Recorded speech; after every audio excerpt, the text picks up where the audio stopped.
Dr. Amanda with Straight Smile Solutions, straightsmilesolutions.com, and we're going to go ahead and do another mock-up Ceph analysis here. Like I mentioned in the previous video, thank you so much to the Ohlendorf Lab for doing these Cephs for me. You can email them. I think it's, well, you know what, just contact me because there's a couple emails to send them to, and I'll be glad to punt you over to them just to make sure you're getting well taken care of. They're a great team, and you could just pay per Ceph. I don't quite remember their price point, but it's very reasonable, whatever it is. They turn it around in about 24 hours. But there's also cephx.com. If you're going to do a ton of Cephs, they're a really good price. You could just quickly upload it and download it really, really quickly. My recommendation is to get, just to make things easiest, is to get both the Sassoon Plus and the Steiner analysis, just because I find all different things in both, and the combination of both to me kind of covers everything that I need to know. There isn't really one Ceph analysis that works for me, but that's just me. So I also recommended in the other video that you check out all my videos on Cephs that I've made. To access those, you can go to your YouTube channel, put in the search bar Straight Smile Solutions. That'll take you to my YouTube channel, which has a green banner.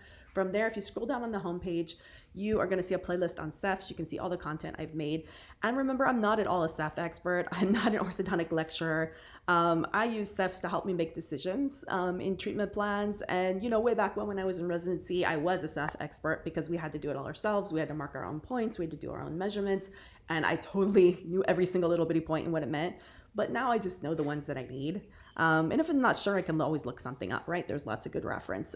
There's not really any great textbooks on it, but I do recommend Graeber. You can buy a used Graeber book for about 10, 15 bucks off Amazon as a textbook, but you can also just use Google. And I am working on like a basic kind of Ceph point kind of monograph handout. It's something I'm working on. It will be free for anyone that subscribes or does an a la carte session with us at Straight Smile Solutions. Otherwise, there's a fee of $20 for each of my documents. But it's not ready yet, and it is about to be April 2022, so give me a few weeks. I'm still working on it. Okay, so earlier today I did more of a phase 1-y type of open bite kind of case. Now I'm going to do a teen case that has a slight deep bite, but is relatively normal. Nothing super crazy, and that's the reason why I like to get both Steiner and Sassoon Plus, because Sassoon Plus is just real simple, and they explain everything in easy words, so you don't have to memorize the points. Steiner has a few other points that I personally like to use for more advanced stuff. And sometimes you're going to see like this. You see like 6 standard deviations here, and I don't even know what this point is. I don't even use this point. I'm not even sure what it means. To be honest, I tried to look it up and I couldn't even find it. So I'm just going to ignore it because I don't see it on Steiner. And unless I see it on both, I don't get stressed out about it. But just, you know, scroll through this summary and then see what you see, right? So when I first saw this one, the first thing that jumped out at me is it looks relatively normal. Airways looked pretty normal.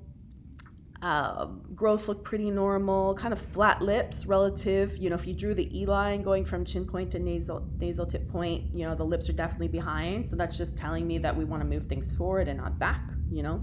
I noticed that the incisors are relatively upright. So again, I want to move things forward and not back. And it's kind of a little bit of a flat mandibular plane angle. So if anything, I'd like to add anterior bite turbos or a bite plate to this case if the patient was growing, even if not, because you're probably biting off the braces on the bottom. But otherwise, that's pretty much all I saw when I just did a quick view with my eyeballs, and that's confirmed by what I see here. So class 1, so they put strong deep bite pendency. I don't know if it's really strong. They say it is. Definitely retruded incisors, so they're tipped back. We can procline them. That gives us an opportunity to flare things out. We want to have fuller lips. So obviously we wouldn't want to do backwards mechanics, we want to do forwards mechanics, and however we set up that Invisalign ClinCheck or however you move the braces, right? That's what it tells me. But otherwise, everything else is relatively normal, I would say, you know? So you can see here the IMPA is 90 and not 95, so that's telling us that it's a little bit flat. Upper incisor angulation to palatal plane is a little bit behind, so it's a little bit upright. Just a lot of things. Upper lip angle is 83, norm is 107, right? So we want to go ahead and see a fuller lip. So just basic things like that is all we need to know here. We really, really want to have a better, you know, lip position, a better incisor position, and a slightly more downward growth of the mandible. But otherwise, pretty standard, easy case. All right, thank you.